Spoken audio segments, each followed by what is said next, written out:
My name is Bryn Barlog. I'm a student at Lakota West High School, and I'm a senior, and I am missing my dad.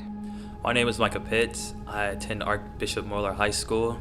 I'm a senior, and I'm missing my dad. My name's Tony Arnold. I go to Moeller High School. I'm a senior, and I lost my mom in 7th grade.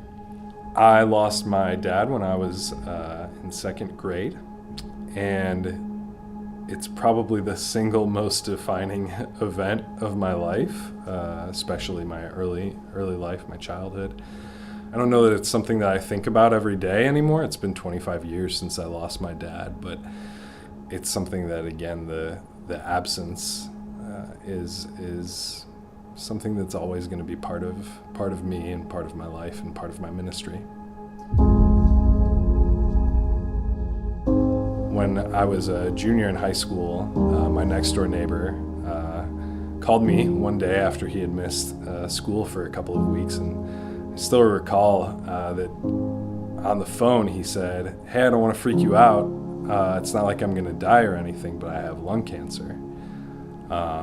Sure enough, he continued to miss school the rest of that second semester of my junior year, and was in treatment and in and out of the hospital, but within 5 months of his diagnosis, he had passed. So he was like a brother to me. Things changed a lot when my dad died in the house.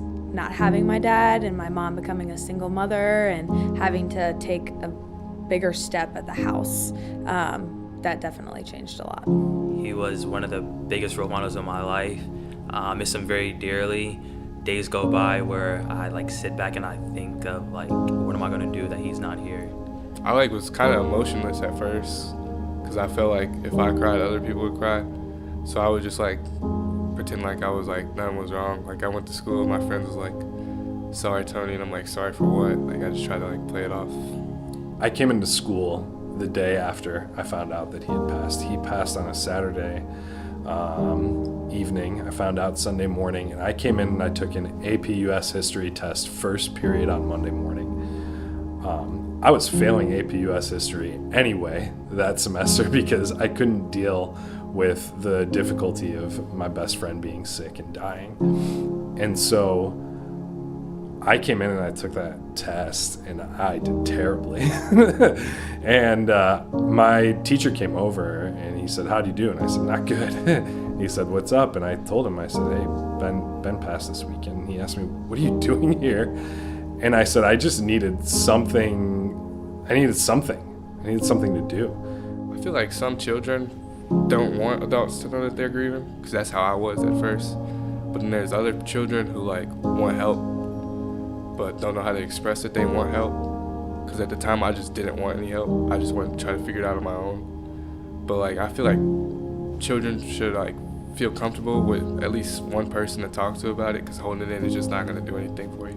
I remember having a discussion with Miss Pat about I'm not feeling these emotions. I'm numb to the fact I'm not crying, I'm not doing anything. And then she finally understood what I was going through, and she told me that not everyone grieves the same. You're not going to experience these emotions just when the minute it happens. You're going to gradually go through them, and it's okay to experience them whenever you have them. My biggest thing that I struggled with my grief compared to then and now is definitely not going to people. I would keep it all bottled in because I didn't think anyone was there for me, and I didn't think that I had people, where now after Companions on a Journey has showed me that there are people here for me and opening up, and my feelings are valid, and it's okay to cry, and it's okay to feel sad, and it's okay to not be okay sometimes. When a student shares that they've lost someone to someone else who's lost someone, it takes on a different tone compared to when they're just hanging out with other guys in their class.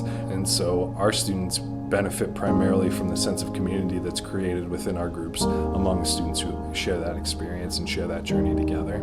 I love COJ because I'm able to go there and be emotional and kind of be vulnerable in a way that I know that no one's gonna humiliate me, because I know that everyone in the room can feel the same way that I feel. I feel like I had a group I was able to talk to and not be judged, because everybody was going through something similar to what I was going through, compared to people who I would try to talk to who wouldn't really understand where I'm coming from. Companions on a Journey has really helped me realize that I'm not alone, and that at the end of the day, There are so many people around here and around me that are here to love and support me. If someone else is grieving, I would fully support them being a part of COJ. I would first tell them to try it out first because, when you first go into that thing, you kind of feel not heartbroken, but you kind of feel like kind of anxious because you're going to a whole new group of people. But they'll soon finally like realize that this is a support group. It's not like a pity party at all. It's like a place where everybody can go where they can emotionally like have everything on the back burner and just open up about the losses and how everyone else is going through the same thing. COJ kind of built me a path to dealing with my grief like in a strong way. If you're going through something, you feel like you don't have anyone to talk to, there's this group here. We eat nice food, we have activities, and it's like a way to get your mind off of it while at the same time like focus on the way to deal with it. I would say that Companions on a Journey definitely shows that you're not alone. There are so many people there to support you, and it is definitely one of the best things that I've ever joined.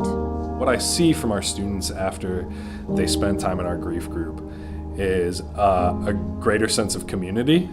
And so when they do let in their peers and they do have that sense of community, it can give them the courage to continue to face what they know they'll face again in their life.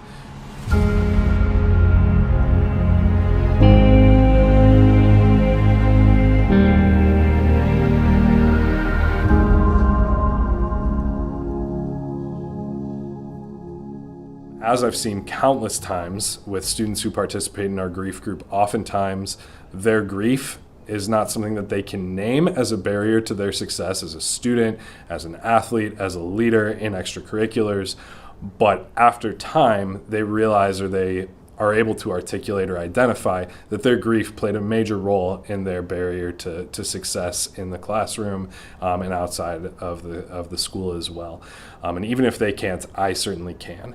I can name several students who have benefited by our grief group in more ways than just being able to live with loss, but who are able to find greater success and greater purpose and meaning in their life in general.